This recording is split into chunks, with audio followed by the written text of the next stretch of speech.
बिस्मिल्लाहिर्रहमानिर्रहीम। अस्सलामु अलैकुम वरहमतुल्लाहि वबरकातुह। मैं उम्मीद करता हूँ कि तमाम नाजरीन बखैर आफ़ियत होंगे। अल्लाह तबारक व तआला आप सबको ऐसे ही खुशहाल रखें, आफ़ियत से रखें। बढ़ते हैं आज की टॉपिक की तरफ, आज की बात की तरफ।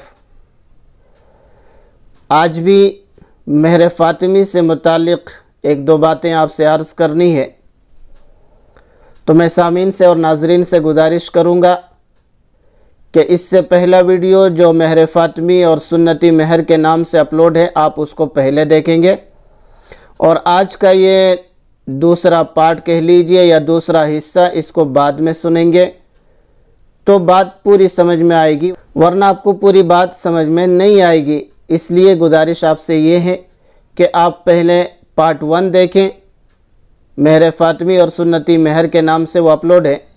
उसके बाद पार्ट 2 देखें, मेहर फ़ातिमी और सुन्नती मेहर पार्ट 2।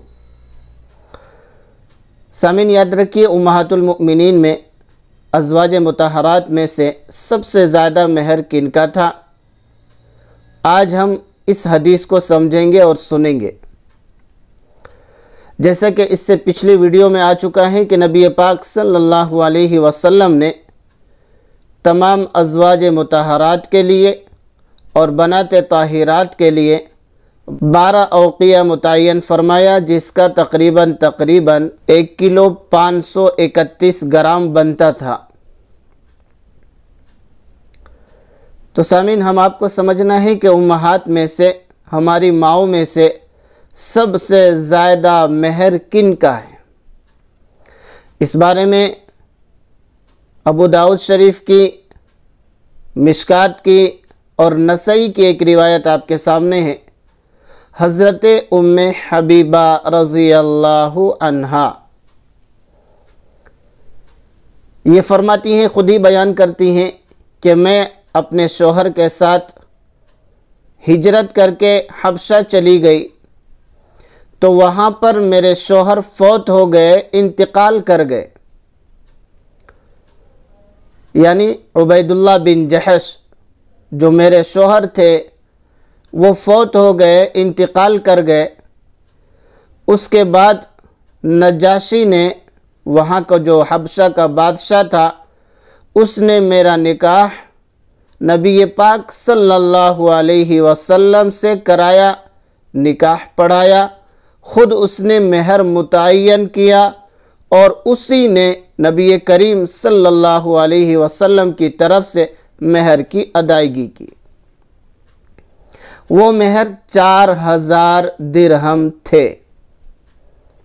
पता ये चला कि उम्महात में से सबसे ज़्यादा मेहर जो है वो हज़रत उम्मे हबीबा रज़ी अल्लाहु अन्हा का है, लेकिन नबी पाक सल्लल्लाहु अलैहि वसल्लम ने नहीं बांधा और आप सल्लल्लाहु अलैहि वसल्लम ने अदा भी नहीं फरमाया।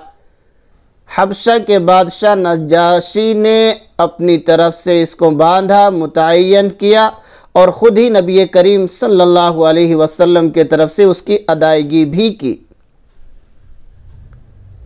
सबसे ज़्यादा मेहर हज़रत उम्मे हबीबा रज़ी अल्लाहु अन्हा का, जिसको एक अदा किया एक बादशाह ने, नजाशी बादशाह ने।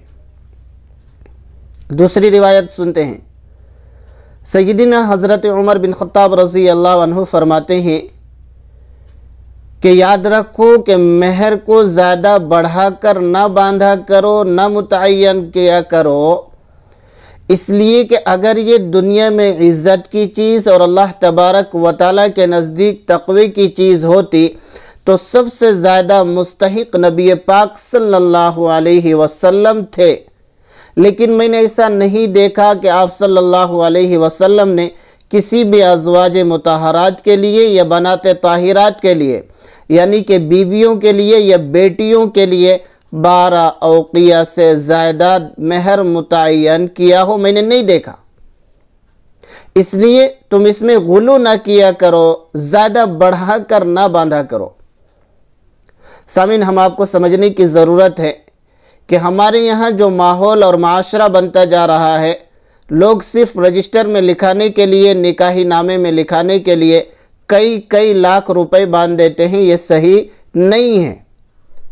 हाँ, अगर देने का इरादा हो और अल्लाह ने ऐसा नवाजा है, इतना दिया है, तो बहुत खुशी की बात है, आप दीजिए, अच्छी बात है।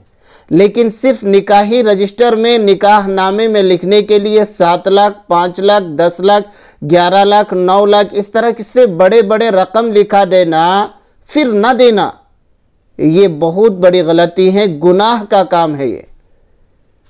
कभी मैं आपको हदीस बताऊंगा कि जो शख्स बिना मेहर के ही अपनी बीवी के साथ रहता है और उससे अपनी ज़रूरत पूरी करता है, तो फिर उसके क्या वबाल हैं, क्या गुनाह हैं। इसलिए याद रखिए, बाहमी रजामंदी से, बीवी की रजामंदी और शोहर की रजामंदी से जितने पर बात तय हो जाए वही फाइनल करना चाहिए। लेकिन याद रखिए यहाँ भी कि 10 दिरहम से कम ना हो, 30 ग्राम या 31 ग्राम से कम ना हो। 30 ग्राम से थोड़ा ऊपर उठ जाइए, क्योंकि बाज़ फतावों में, बाज़ इस्तिफ्ता में मैंने देखा कि 30 ग्राम 618 मिलीग्राम मिलता है, तो 31 ग्राम आप बढ़ जाइए, कोई हरज तो नहीं है। 200-400 रुपये, 500 रुपये बढ़ सकते हैं, इससे ज़्यादा नहीं बढ़ेंगे। लेकिन 10 दिरहम, ये याद रखें कि 10 दिरहम कम से कम होना है, इससे ऊपर होना है।